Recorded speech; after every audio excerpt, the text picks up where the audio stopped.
শুভ সকাল বন্ধুরা, রাধে রাধে। ভগবান শ্রীকৃষ্ণের অমৃত বাণী শুনি। ভগবান শ্রীকৃষ্ণ তার প্রতিটি লীলা খেলায়, প্রতিটি অনুভবে, প্রতিটি উক্তিতে যেভাবে জীবন সম্পর্কে বর্ণনা দিয়েছেন তা সত্যিই অতুলনীয়। তার প্রতিটি উক্তি আমাদের জীবনে চলার পাথেও এক আলোকময় দিকের নিদর্শন। ভগবান শ্রীকৃষ্ণের উক্তি।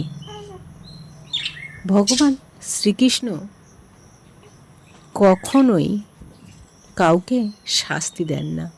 তিনি শাস্তি দেওয়ার পূর্বে সকলকে পরখ করেন যে তিনি ধর্মের পথে চলছেন না অধর্মের পথে।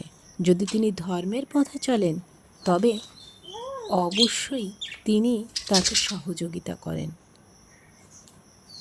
ধর্মের পথে চলা মানুষকে তিনি কখনো নিরাশ করেন না।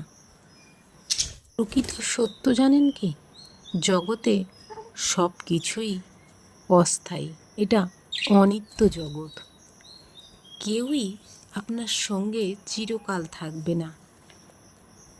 তাই সময়ের সাথে সাথে জগতের সব কিছুই পরিবর্তনশীল। আপনি কখনোই কাউকে সব সময়ের সাথী হিসাবে পাবেন না, কারণ সব কিছুই পরিবর্তনশীল।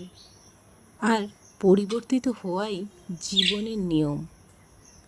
আজ যে আপনার সঙ্গে আছে, কাল সে না থাকতে পারে।